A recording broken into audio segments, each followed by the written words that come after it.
opinião a respeito daquilo que encontramos rodando o país de norte a sul, e então acho que essa parte dispensa comentários. E vou direto para as conclusões.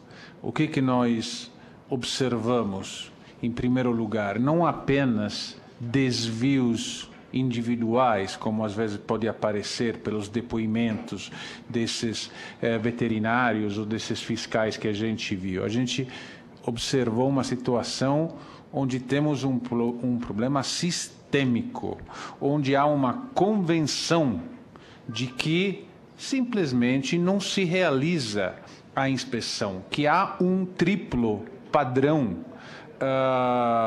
e esse triplo padrão, na realidade, como a gente viu, não está previsto pela lei, não existe diferentes padrões sanitários, só tem um, porém, há uma convenção atrás de uma hipocrisia, senhores.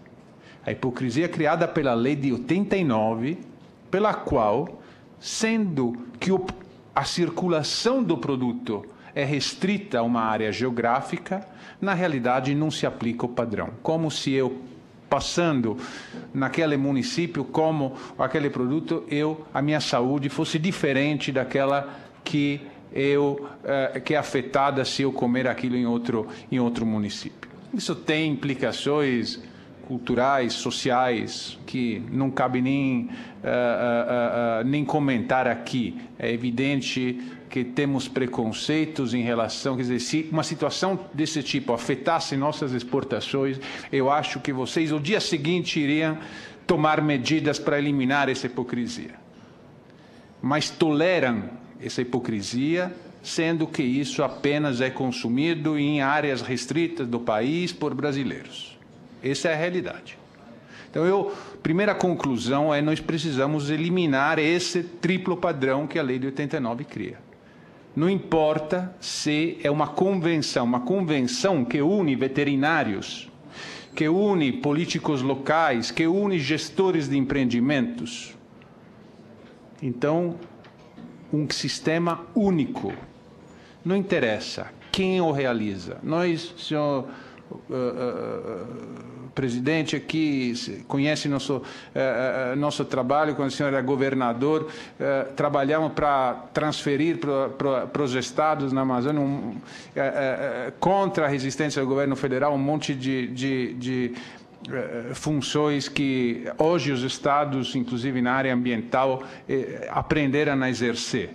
Não é uma questão de centralizar, é uma questão de quem for que fiscalize, aquela carne tem que se poder comer em qualquer lugar. No município, na capital ou no exterior. Tem que ser a mesma carne. Essa é a primeira constatação. A segunda é que também nós precisamos, e bom que aqui temos representantes dos profissionais, dos veterinários, porque a gente sabe que tem muitos bons veterinários, mas tem muitos que aprenderam a trabalhar apenas carimbando, ausentes na inspeção, sem nem olhar. Não é inspeção antes e pós-mortem, não tem inspeção, não tem presença física. E isso é aceito como prática normal, mas uma convenção. Se carimba, se assina. Então, aqui das duas, ou o Conselho repassa, né, uma clara orientação aos seus filiados em relação, ou se tem que defender a dignidade dos bons veterinários, expulsando aqueles que agem dessa forma. Porque se não tiver carimbo, observem que nosso trabalho não é sobre o clandestino. Vamos fazer outro sobre o clandestino. Esse é sobre o legal. Esse é sobre aquele supostamente com inspeção, ou melhor, com carimbo. Com carimbo, mas sem inspeção. Esta que é a realidade. O clandestino. Então, se os veterinários se recusassem a assinar aquilo, bem, eles se transformariam em clandestinos. Aí não teria a papelada que encoberta o trânsito no município dentro do estado daquele produto. Aí ficaria claro. Aí é caso de polícia, aí é outra coisa. É muito mais fácil. Onde temos uma grande dificuldade, inclusive nas apresentações, a gente checa os documentos. Os documentos estão lá.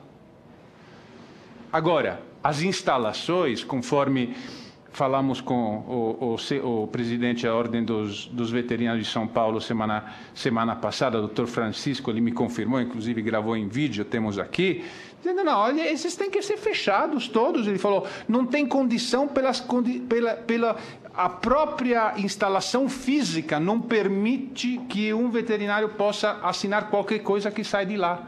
Por definição, a própria instalação. Então, ele que falou. Então, por que isso, né, não acontece? Porque há esse faz de conta, há essa realidade paralela. Então, essa é uma conclusão do nosso trabalho que leva, portanto, a dois interlocutores. Um é aqui o Congresso Nacional, em relação a eliminar essa situação que a Lei de 89 criou, o triplo padrão. Temos que ter um só. Não interessa se o executor pode ser... Se o executor for municipal, ótimo, estadual, ótimo, tem que transferir os meios para fazer isso, a capacidade. Na medida em que transferir, faz. Mas aquilo, uma vez que é fiscalizado para qualquer lugar do país. É como um remédio, se o senhor vai no médico, dá uma receita, aquilo não é válido dentro do seu município. É válido, ponto. O médico se responsabiliza, assina. E nem olhamos ainda aqui na parte da fazenda. No gado que chega em condições, por exemplo, por remédios que ele próprio toma na fazenda, sem condição para o abate. Esse é outro lado. Vamos explorar isso aqui. A falta de inspeção antes que leva lá animais que, por exemplo, tomaram remédio antes do abate, não puderam, etc, etc. Então, é muito simples. A gente sempre diz, olha, o problema é complexo, parece que leva... Não, o problema é simples. É grave, mas é simples.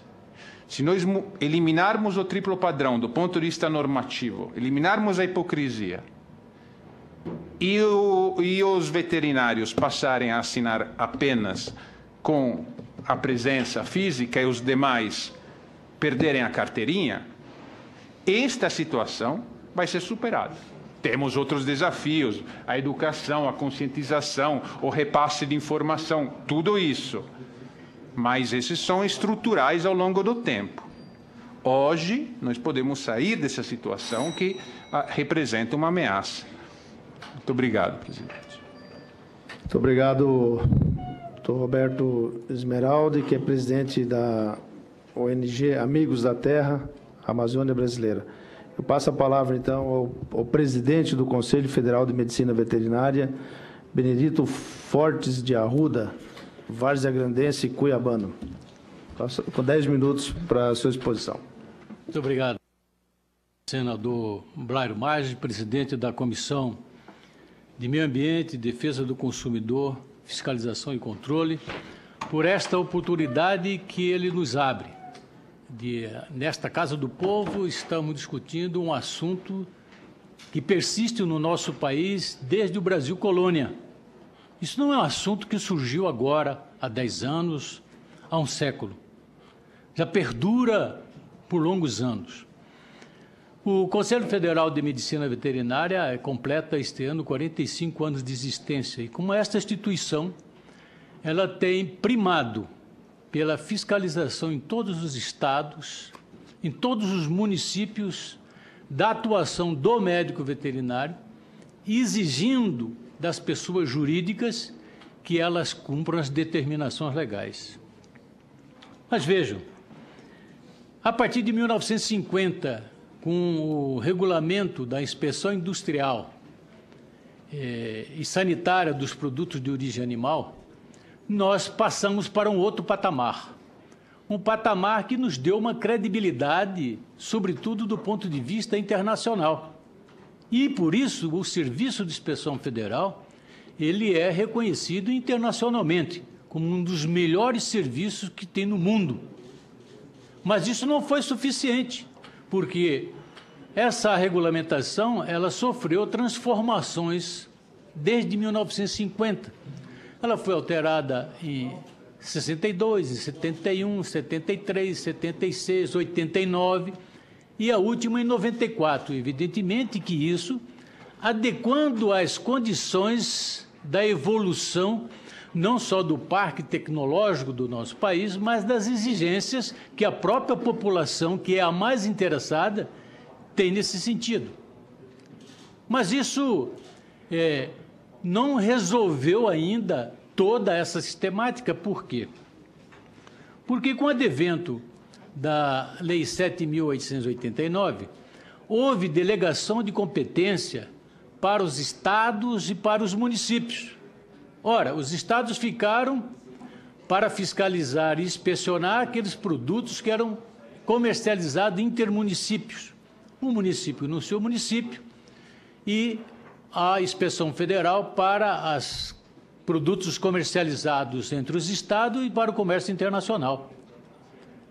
É bem verdade que também nós defendemos de que nós devemos ter uma carne para o consumidor brasileiro. Porque nós podemos exportar uma carne de melhor qualidade, idônea do ponto de vista higiênico-sanitário, e nós, os próprios brasileiros, não podemos consumir esse produto que é produzido aqui no nosso país. Mas isso nós não podemos nos ater com essa proposta de triplo padrão, porque nós estamos inseridos no mundo globalizado. E nessa globalização nós temos que atender aos mercados internacionais. Cada qual tem a sua exigência de forma diferenciada. Então nós não podemos fazer de uma forma sistêmica que tudo seja de uma horizontalidade. Mesmo porque, ainda do outro lado, existe também uma outra condição. Quem é que vai ter condições de atender a esses padrões? Que muitas vezes, hoje, o município, ou o produtor, ou o consumidor, ou aquele que abate os animais e comercializa, ele não recebe nenhum financiamento. E de onde que ele vai retirar o dinheiro para atender a essas exigências, que muitas vezes é uma comercialização muito pequena, é um abate de 4, 5 bovinos por semana, que não vai ter condições de recompor o seu investimento. Então, esses entraves existem. Daí porque a doutora Maria Auxiliadora colocou aqui uma coisa essencial, uma coisa que começa a difundir no nosso país, que é o consórcio intermunicipal. Esta é uma solução que nós podemos idealizar, mas que possa também efetivamente ter um financiamento por parte do governo. Não é possível, deixar só às prefeituras essa responsabilidade. Embora todos nós saibamos que os prefeitos, que os vereadores, deputados também têm responsabilidade nesse processo. Aqui não se mostra e não se mostrou o outro lado da moeda. As pressões que os veterinários sofrem para ser demitido porque ele condenou a carcaça de determinado produtor, que é amigo do prefeito, que é amigo do vereador, e colegas nossos que estão, inclusive, paraplégicos por serem frutos de tiros de pessoas descontentes. Aqueles outros já morreram, mas ainda temos colegas que vivem essa situação, essa circunstância. Então, muito se falou, e eu também entendo que é necessário que nós possamos estabelecer uma educação sanitária. E aqui alguém falou dessa educação sanitária, num aspecto mirim, apenas nos municípios em que existem laticínios e matadouros. Mas elas deveriam ser desenvolvidas em todos os municípios, porque todos os municípios são consumidores de carne, são consumidores de leite. Então, esse aspecto é de fundamental importância para que todos nós possamos entender Este assunto que é complexo, não é tão fácil de se resolver. Pois bem, além da população, do prefeito, dos vereadores e deputados, nós ainda temos uma parcela de contribuição significativa que são os juízes das comarcas, que tripudiam e atentam. E aqui não foi mostrado. Por exemplo, o matadouro de Itajá, ele foi fechado pela Agrodefesa de Goiás, porque não possuía nenhumas condições do ponto de vista higiênico, sanitário, para se movimentar. No entanto, buscou-se mecanismos que nós desconhecemos, mas temos o conhecimento e vimos a liminar que foi concedida pelo juiz para que aquele matadouro fosse reaberto, procedesse à matança e à distribuição de carne. Deve-se incluir dentro desse processo também esses juízes que têm esse tipo de procedimento. Por que eles não estão aqui? Por que eles também não são denunciados? Será, juiz, que o senhor conhece aquilo que o senhor liberou? O senhor tem coragem de consumir aquela carne? Então, não são os profissionais, só os responsáveis. Em todas as profissões, existem pessoas ruins. Em todas as organizações, não são todas que são 100% boas. Ou acham que todas as ONGs são 100%. Existem organizações que também são desonestas, são partícipes de processos de corrupção. Se existem esses profissionais que estão com esse tipo de procedimento, eles devem ser denunciados aos conselhos, e os conselhos nunca se omitiram em poder punir esses colegas. O colega que teve um problema no leite em Minas Gerais, o problema da carne, dos matadouros lá em Rondônia, eles foram punidos pelos conselhos.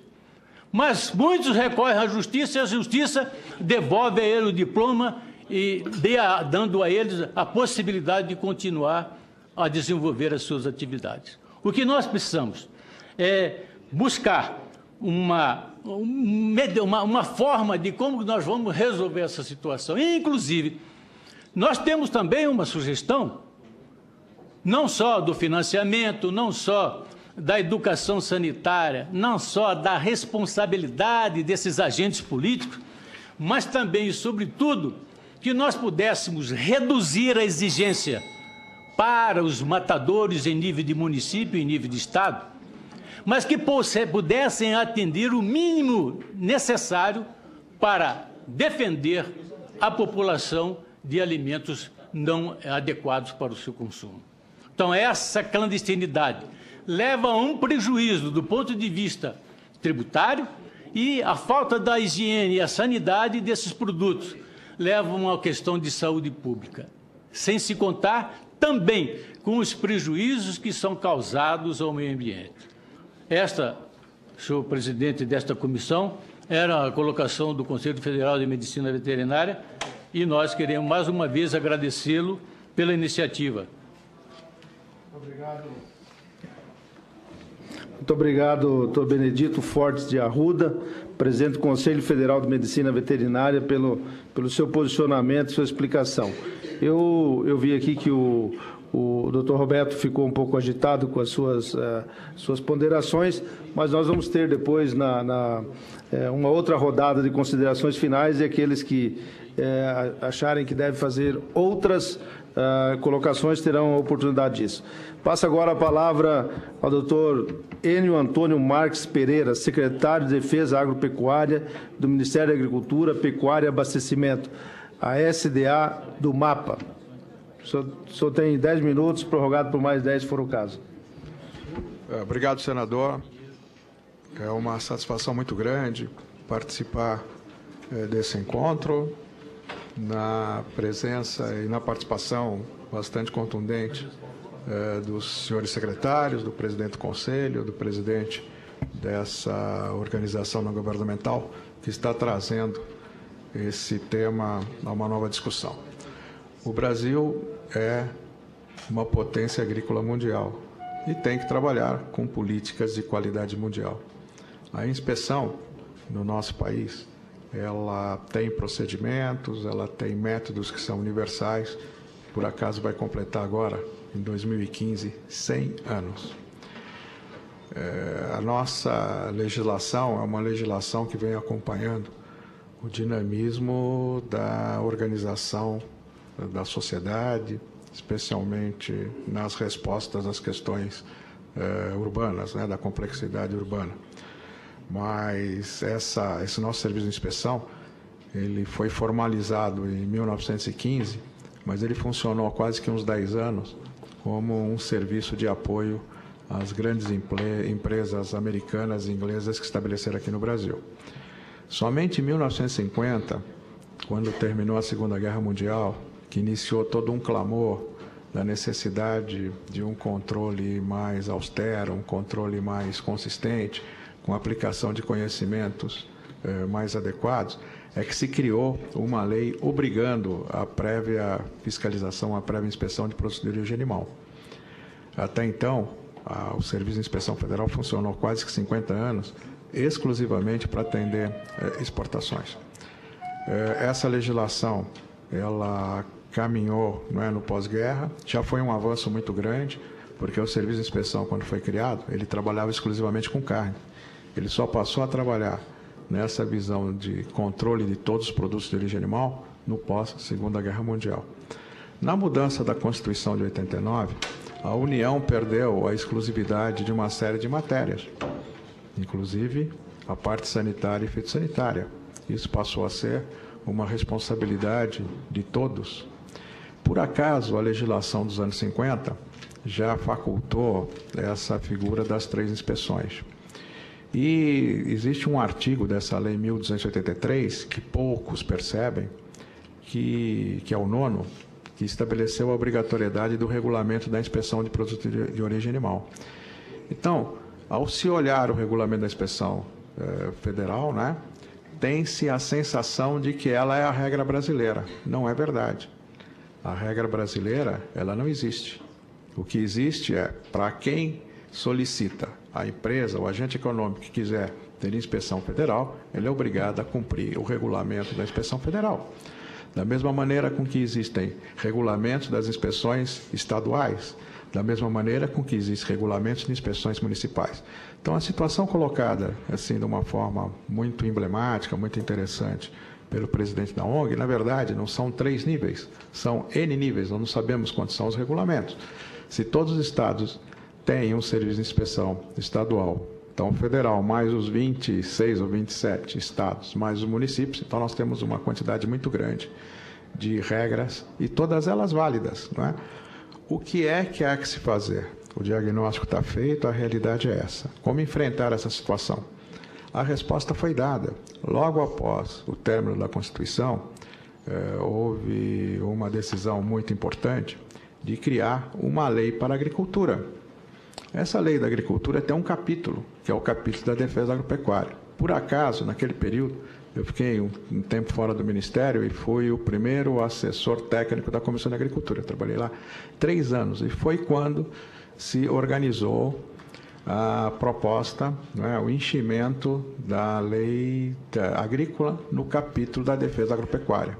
E esse capítulo, ele tem três chamadas, né? São 3 artigos com três ações, vamos assim falar. Uma explicando o que é a defesa, uma segunda criando um sistema único de saúde para animais e plantas, na mesma abordagem que existe hoje para a saúde humana, não é? Decorrente dessa providência que se estimulou anos após a organização das agências de defesa. Hoje, cada estado tem uma agência, ou um serviço próprio exclusivo que permite atender os 5 mil e tantos municípios do país. E a terceira chamada desse capítulo de defesa agropecuária, não é, da lei agrícola, diz respeito ao sistema brasileiro, não é, para insumos e para produtos de animais e plantas transformados em alguma utilidade, não é?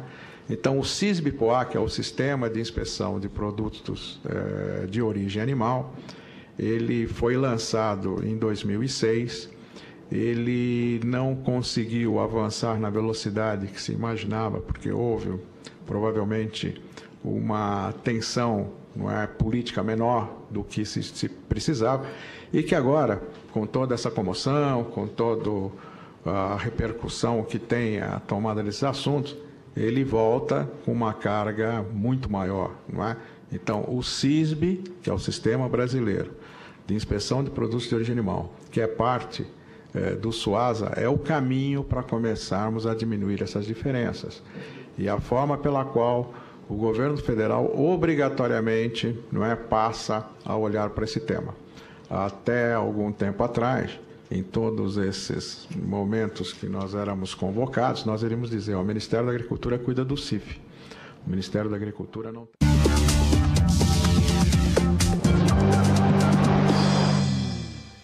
Estamos de volta com o Senado agora, são 10 horas e 18 minutos. Você estava assistindo a audiência pública na Comissão de Meio Ambiente e Defesa do Consumidor sobre as condições dos abatedouros bovinos do país. Continue acompanhando essa reunião e outras que estão acontecendo agora pela nossa página na internet www.senado.leg.br/TV e também através da TV Senado Digital em Brasília, transmitida em caráter experimental. Quem tem conversor ou televisão compatível com o sistema digital pode fazer uma nova busca para receber outros 3 canais da TV Senado, além da nossa programação principal. Seguindo o ato